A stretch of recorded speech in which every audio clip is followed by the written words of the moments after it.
उसके बाद आइए डिस्कस करते हैं प्रोसीजरल जस्टिस क्या होता है और सब्सटेंटिव जस्टिस क्या होता है। जब मैं प्रोसीजरल जस्टिस की बात करता हूं, यहां पे आपको नाम से ही पता चल रहा होगा, प्रोसीजरल जस्टिस के अंदर आता है कि आपका जो प्रोसीजर है वो फेयर होना चाहिए। मतलब प्रोसीजर के अंदर कोई डिस्क्रिमिनेशन नहीं होनी चाहिए, कोई गड़बड़ी नहीं होनी चाहिए, उसी को हम प्रोसीजरल जस्टिस कहते हैं। मतलब प्रोसीजरल जस्टिस के अंदर जो है वो आप आउटकम के बारे में नहीं देखते हैं। You are not concern about outcome और रिजल्ट, कि रिजल्ट या आउटकम फेयर है या नहीं है। आप देखते हैं कि क्या प्रोसीजर फेयर है या नहीं है। जैसे फॉर एग्जाम्पल मैं आपको एग्जाम्पल से समझाता हूं। मान लो दो बच्चों ने जो है वो सेम तरह का आंसर लिखा एग्जाम में और दोनों को सेम मार्क्स मिल रहे हैं। इसका मतलब यह है कि प्रोसीजर जो है वो सही फॉलो किया गया है। मतलब दोनों बच्चों ने सेम आंसर लिखा था और दोनों को सेम मार्क्स मिले और दोनों को फेल कर दिया गया। समझ आई बात? फेल क्यों कर दिया गया? क्योंकि उनके मार्क्स कम आए, लेकिन दोनों को सेम ही मार्क्स मिले क्योंकि दोनों का आंसर सेम ही था। तो ये इसका मतलब क्या हुआ? इसका मतलब ये है कि प्रोसीजर आपने जो है वो सही फॉलो किया है। लेकिन अगर आप उन दोनों बच्चों की सिचुएशन देखें तो आपको ये पता चलेगा कि एक बच्चा जो है वो बहुत ही गरीब घर से आता है और कुछ ही दिन पहले उसके घर में किसी की डेथ हो गई थी, वो क्लासेस अटेंड नहीं कर पाया।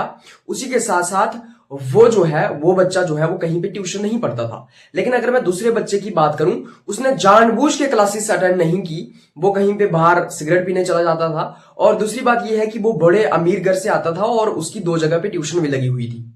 तो बेसिकली प्रोसीजर सही फॉलो हुआ है, लेकिन रिजल्ट की अगर मैं बात करूं तो रिजल्ट में होना क्या चाहिए था? आप जो गरीब बच्चा है जिसके घर में डेथ हुई थी, जिसने ट्यूशंस नहीं लगाई हुई थी, जो छोटी जाति का बच्चा है, उसको आपको थोड़ा सा जो है फेवर देना चाहिए था, उसको रिलैक्सेशन देनी चाहिए थी। लेकिन ऐसा नहीं हुआ क्योंकि प्रोसीजर दोनों के लिए इक्वली जो है वो फॉलो किया गया और फेयर तरीके से प्रोसीजर फॉलो किया गया। अगर अभी भी समझ नहीं आ रही है, थोड़ा सा और एक्सप्लेन करता हूं मैं। Procedure should be fair even if the outcome is not fair. Procedure justice के अंदर आता है कि जो प्रोसीजर फॉलो किया जा रहा है वो बिल्कुल फेयर होना चाहिए, चाहे आपका आउटकम या रिजल्ट फेयर ना हो। Fair rules plus fair process plus fair hearing, इसके अंदर जो है फेयर रूल्स होने चाहिए। मतलब रूल्स प्रॉपर तरीके से फॉलो किए गए हैं, फेयर प्रोसेस है और फेयर हियरिंग है। मिनिमल स्टेट होनी चाहिए, मतलब स्टेट का बहुत कम इंटरवेंशन होना चाहिए। स्टेट को कुछ लेना देना नहीं है। स्टेट अपनी डिस्क्रिप्शन का इस्तेमाल नहीं करेगी कि भाई ये लोग गरीब हैं, इनको अलग तरीके से ट्रीट करो। ऐसा नहीं करेगी स्टेट ऐसा नहीं करेगी कि ये गरीब लोग हैं, इनको जो है वो आप अलग तरीके से ट्रीट करो, इनको रिजर्वेशन दो, इनको जो है वो सब्सिडीज दो, इनको जो है वो बिना इंटरेस्ट रेट के ऊपर लोन दो। ऐसा स्टेट नहीं करेगी, बल्कि स्टेट जो है वो सिर्फ और सिर्फ ये देखेगी कि प्रोसीजर फॉलो किया गया है या नहीं किया गया है। Inspired by classical school of thought, ये क्लासिकल स्कूल ऑफ थॉट से इंस्पायर्ड है। मतलब क्लासिकल जो लिबरल्स हैं वो इसकी बात करते हैं और ये प्रोसेस ओरिएंटेड है कि प्रोसेस जो है वो फेयर होना चाहिए। एक और एग्जांपल आपको मैं देता हूं। जैसे मान लो दो लोग जो हैं वो सेम दौड़ में दौड़ाए गए, मतलब सेम रेस में उनको दौड़ाया गया, दोनों के लिए सेम रूल्स थे, दोनों के लिए सेम प्रोसीजर था। मतलब प्रोसीजर जो है वो फेयर है। लेकिन अगर आप देखें तो उसमें से एक बंदा जो था वो डिसेबल था, उस बंदे की जो है वो टांग नहीं थी, लेकिन दोनों के रूल सेम थे, दोनों को सेम रेस में दौड़ाया गया और जीत कौन गया? जीत वो गया जो फिजिकली फिट था, जिसकी टांग नहीं थी, जो डिसेबल था वो नहीं जीत पाया। ऑब्वियस सी बात है वो नहीं जीत पाता। लेकिन प्रोसीजर फेयर था। प्रोसीजर फेयर था मतलब प्रोसेस फेयर था। दोनों में कोई भेदभाव नहीं किया गया प्रोसेस के अंदर, रूल्स के अंदर।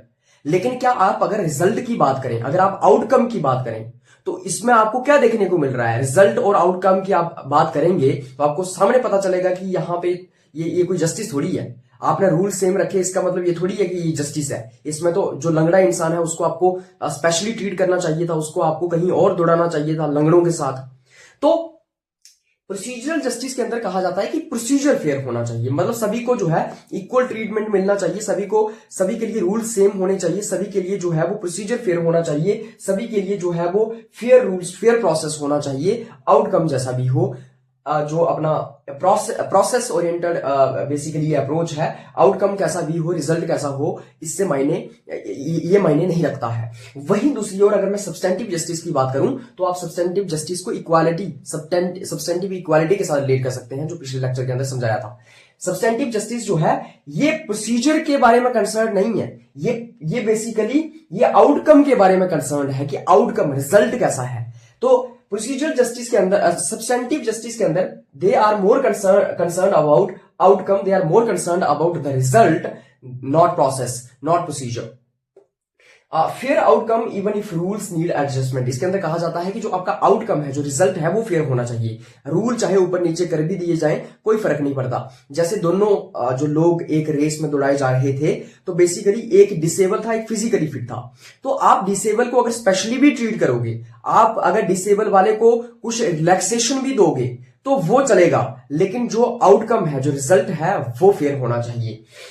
एक और एग्जांपल से मैं समझाता हूं। एग्जांपल क्या है कि दोनों बच्चों ने क्या किया, दोनों बच्चों ने बेसिकली स्कूल के अंदर जो है वो सेम आंसर लिखा। दोनों बच्चों ने सेम आंसर लिखा और दोनों को सेम मार्क्स मिले। इसका मतलब प्रोसीजर सही फॉलो किया गया। लेकिन उसमें से एक बच्चा जो था वो पिछड़ा हुआ, दलित, गरीब बच्चा था, जिसने कोई ट्यूशन नहीं पढ़ी हुई थी और जिसके माँ बाप के पास खाने को खाना नहीं है, इवन कि उसके माँ बाप भी मर गए हैं। और दूसरा वाला हट्टा कट्टा अच्छे परिवार से आता है।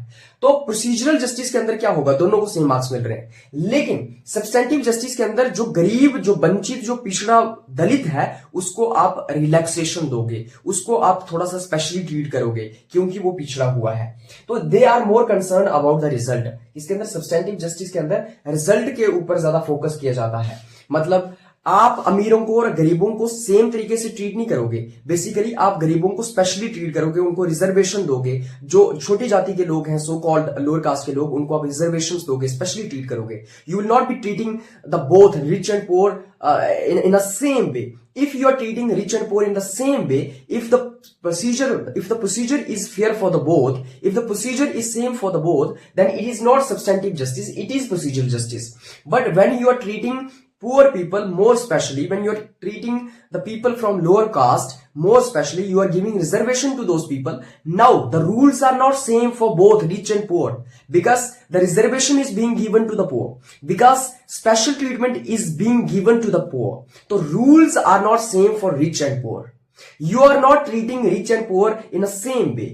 The procedure is not same for rich and poor, but it is the substantive justice just because the result is fair, just because the outcome is fair.